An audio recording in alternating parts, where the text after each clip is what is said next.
Good evening and welcome once again to this week's episode of Matters of Faith, a program that takes us on a journey of self-discovery.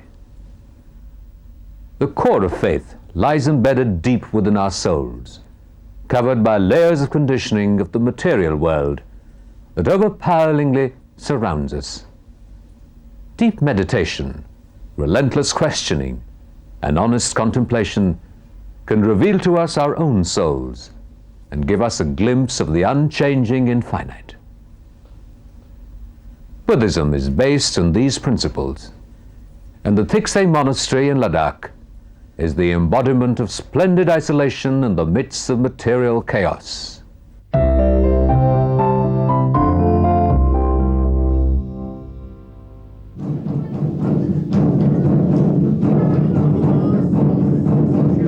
mighty Himalayan ranges in the Ladakh Valley have for centuries been home to Buddhism.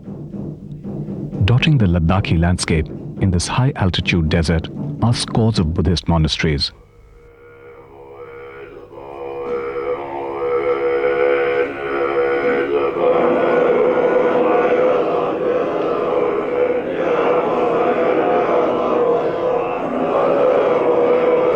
The Thiksay Monastery lies sheltered just outside Leh since the 17th century. The three tiers of Thiksay, perched high on a hill overlooking the wide open valley, dominate the valley with its sheer physical majesty.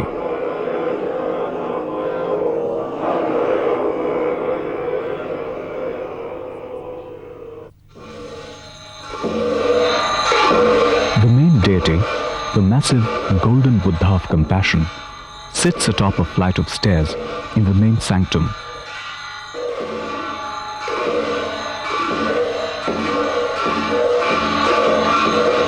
Clothed in jewelry, reminding us of the royal lineage of the Buddha.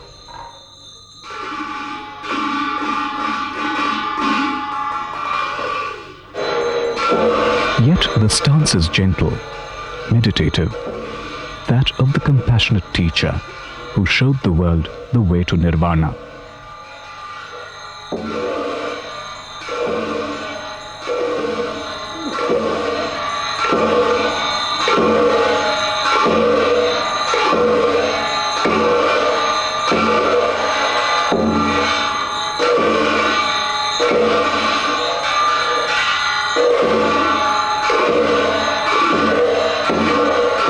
Long wood-pillared verandas with the high mountain breeze flowing through them run right across on both floors. The pillars frame unbroken panels of sacred Tibetan paintings. Thiksay is a treasure house of traditional Buddhist paintings. These paintings depict the complex theological ideas of Buddha and also the various phases of his life. The powerfully colored frescoes, demonic images portraying the divine in wrath, the Buddha in various forms, cycles of dharma, bodhisattvas, and other images associated with Tantrayana Buddhism greet the uninitiated into the monastery.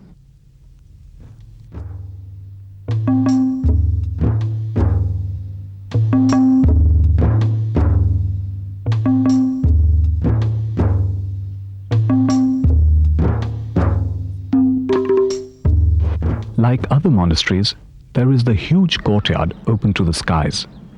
This comes alive during festivities and ritual dances.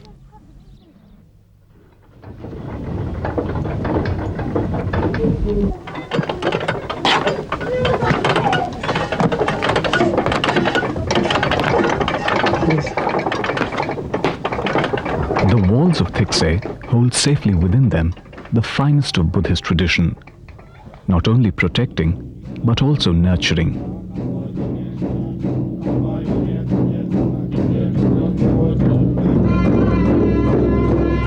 Thiksay is home to hundreds of monks. Senior monks steeped in age-old Buddhist wisdom, child monks being initiated into this highly disciplined and intellectual religion. Young voices join the old, learning, understanding, chanting in unison.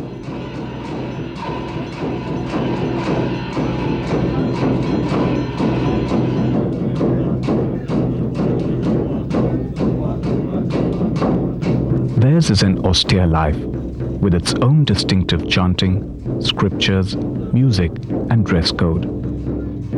An existence apart that renounces the materialistic world. The rooftop opens out to a panoramic view of the valley, carrying the monastic chantings from the Gompa to the world around. Like the Buddha himself, Buddhism is compassionate. Attaining liberation from suffering is not confined only to one, but Buddhahood is sought for the sake of all sentient beings. Thikse is the ancient, living proof of that. Sufi saints are benevolent and merciful. They respond to human failings and dreams with sympathy and understanding. The Dargah of the Pir with a healing touch asks in return for good health the offering of a matka, or earthen pot. How did this extraordinary practice come about?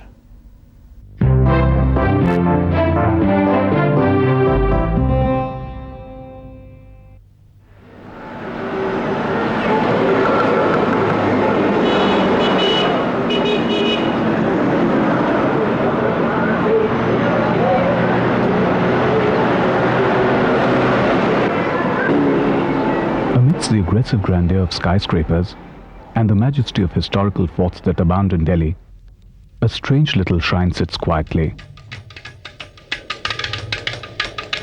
Humble and quaint, it looks more like a potter's shop, with earthen pots of all shapes and sizes piled around it.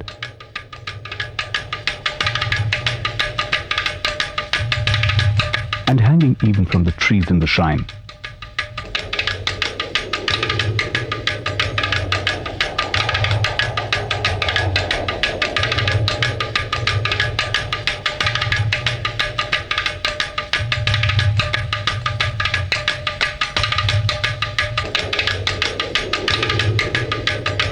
This unique shrine is the Dargah of the Iranian saint Sheikh Azmat Sheikh Abu Bakr Tartush, popularly referred to as the Matka Pir, which thousands of devotees visit seeking miraculous cures to diverse ailments.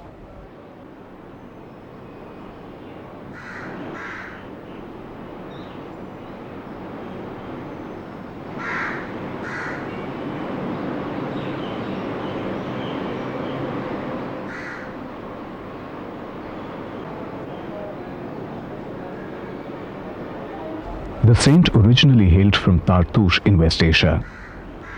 He came upon this quiet little hillock with the river Yamuna flowing beside it, and in the early 13th century settled down here to live a quiet life of contemplation and meditation.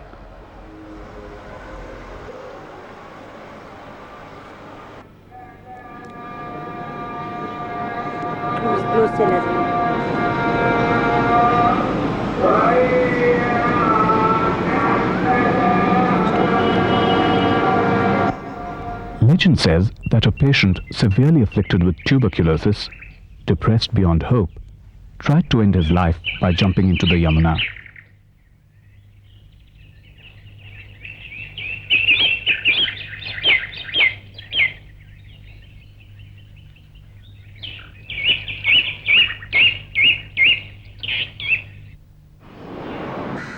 The Pir soothed him with a drink of water from his matka.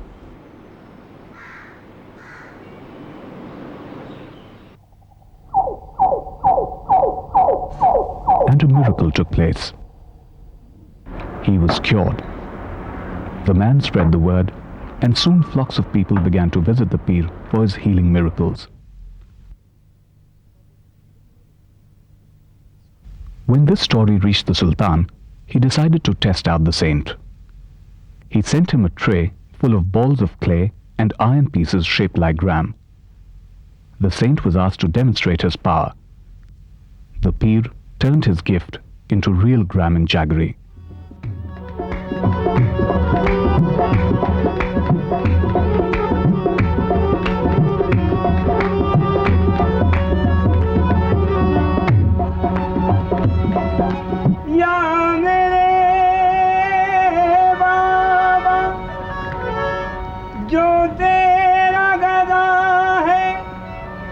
किसी से नहीं डरता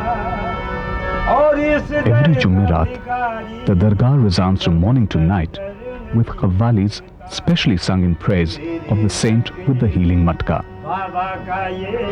The matka soon became a symbol of thanksgiving. This unique practice continues till today. People come to the Dargah from all over the land to pray for a cure from diseases that ail them. Once their prayers are answered, thanksgiving is done by offering a matka. The ritual chadar, flowers, jaggery, gram and milk are also offered.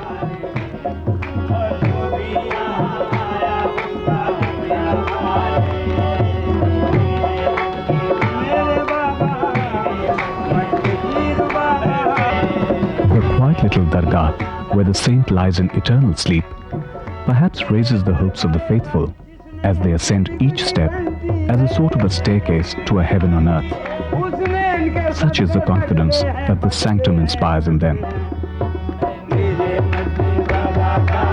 They sit with eyes closed, hands stretched out, praying for benediction. May the illness leave the body, may good health be restored. Amidst the impersonal and cold chaos of modern-day stress, to those who undertake their pilgrimage to the Dargah, their faith lives on, burning bright in this oasis of hope. There is no heart that does not beat for its own faith. There is no soul that is not stirred by injustice. There is no eye that doesn't weep at suffering and pain. When the anguish of the believer flows out in a cry of violent intensity, we know it is Muharram.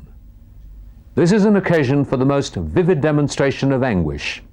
Through the emotional chanting of Noah's, Muharram marks the martyrdom of the Prophet's grandson.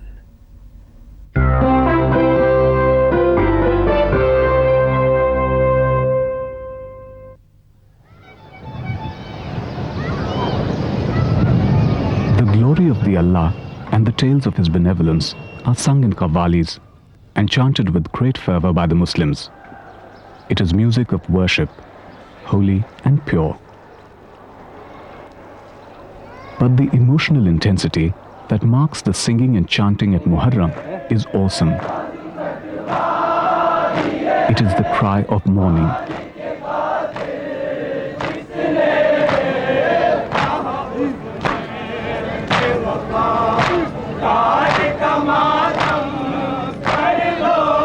The songs of lament or noha narrate, mourn and glorify the self-sacrifice of Imam Hussain. The grandson of Prophet Muhammad Hussain refused to pledge loyalty to the immoral Yazid, who had usurped the caliphate, and led his supporters in a rebellion against him. Yazid retaliated by cutting off all food and water supplies to them for 3 days. But Hussain and his 72 supporters would not submit. They were brutally tortured and massacred at Karbala in Iran.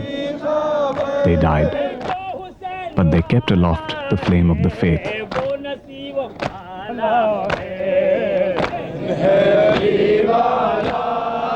The Tazia procession, or Muharram, recreates the tragedy of Karbala with images of Hussein's coffin,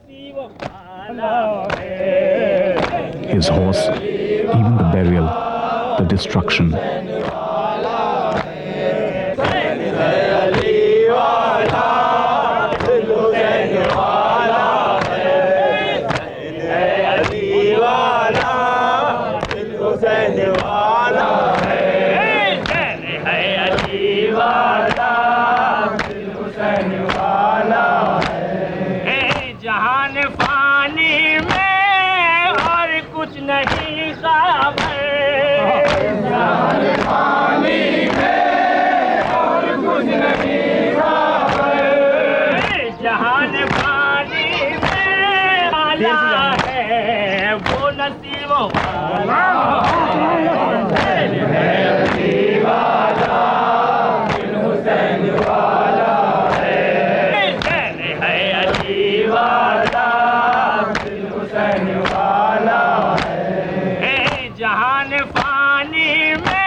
इस्लाम जिंदा हर Karbala के बाद।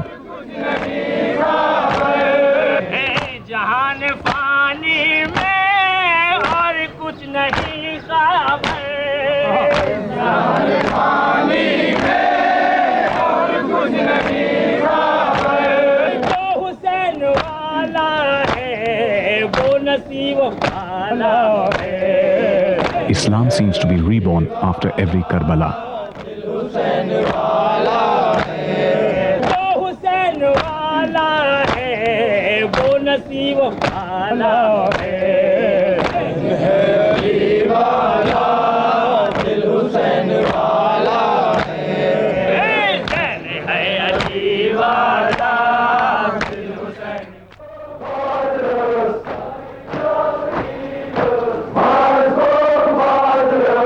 The singing and pounding of chests in mourning is continuous and mesmerizing.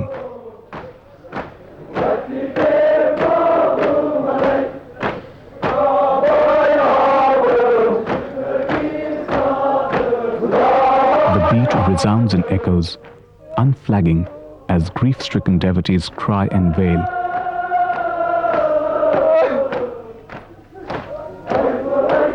And even physically torture themselves, seeking to share the grief and pain suffered by the Imam. This is especially intense amongst the Shia sect of Muslims.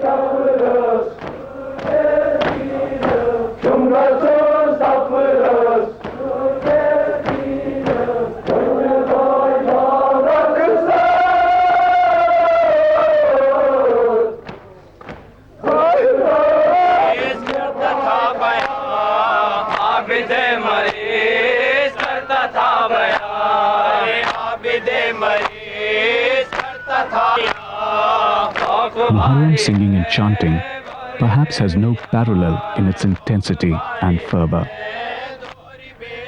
The mystic can live happy in the droning consciousness of his own heartbeats and those of the universe. The mandate of faith is that man must make the change in his own nature in order to let the divine in him manifest itself. Once revealed and recognized, it becomes the guiding force, lighting the way for the soul and all those who come in touch with the light of that knowledge. When the enlightened mystic is a poet, he expresses himself in so articulate a verse that the hearer has a glimpse of the infinite. One such mystic poet was Doordarshan, whose divine vision ennobles man even today.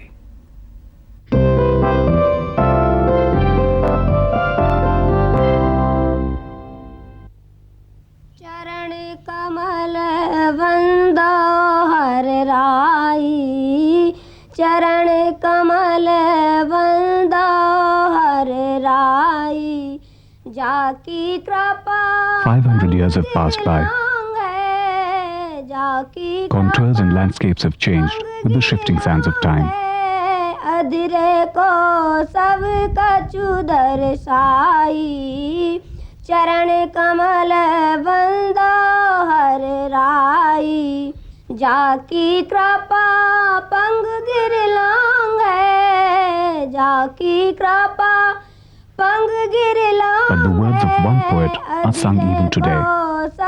Mahaprabhu, Mahakavi, Saint Poet Doordarshan. चरण कमल वंदो हर राई जाकी कृपा पंग गिर Doordarshan, blind in both eyes, was an introverted child. An overwhelming love for Lord Krishna filled his heart, in a way illuminating both his eyes. At a tender age of 6, leaving his parents' house in Sihi village near Faridabad, he took abode in a little shack by the village pond. By 18, his yearning for Krishna led him to the Braj Bhumi around Mathura. The beauty of his beloved God, Lord Krishna, as a child, is captured in verse so soul-touching and charming, incomparable in its literary excellence. His wanderings took him to Ranukta near Agra. Ranukta's divine beauty became an inseparable part of his soul, and so he stayed on for 12 years, meditating and composing on the banks of the Yamuna at Gau Ghat. His dialogues with God, gentle and sincere, known as Vinay Pad, were conceived here.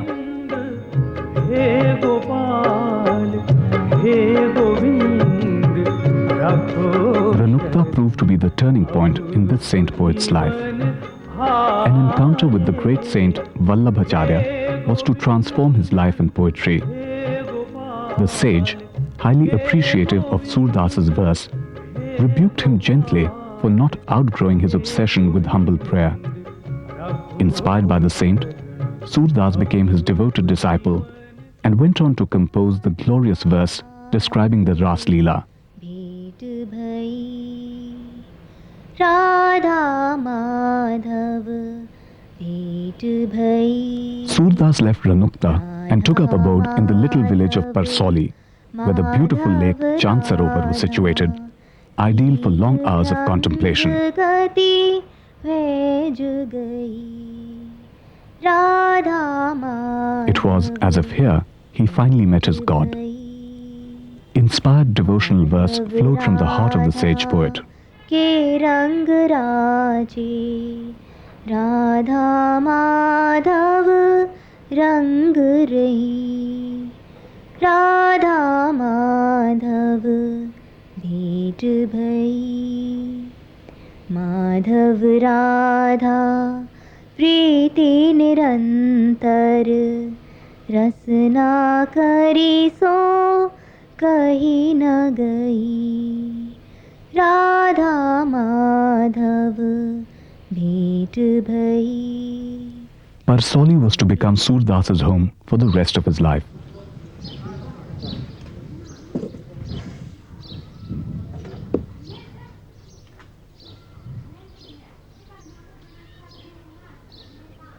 He lived in a small dwelling in the village for 73 years.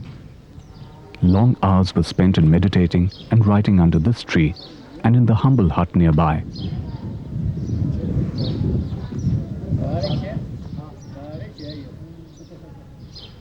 I think now the big ones have come.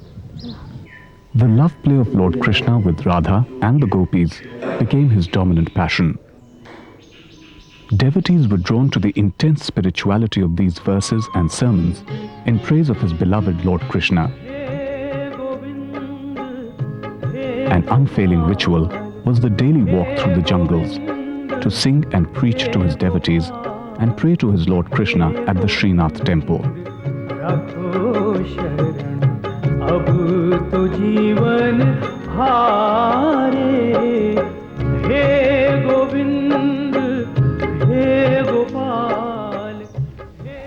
Almost a century after he was born, Mahakavi Surdas left this world to live forever with his God. Yet his poetry lives on, touching and moving human hearts and souls. चरण कमल वंदो हर राई जाकी कृपा पंग गिर लांगे जाकी कृपा पंग गिर लांगे अधरे को सब कछु दर्शाई चरण कमल वंदो हर राई. Lofty heights of Tibetan faith, the sublime love in Surdas's verse, the warm interaction with an actor's faith, the loyalty in Muharram's intensity. These are all tremendously moving and inspiring experiences of faith in its many manifestations. We can only conclude in the words of St. Augustine, faith is to believe what you do not yet see. The reward for faith is to see what you believe. Thank you for being with us through our exploration of matters of faith. Goodbye till next week.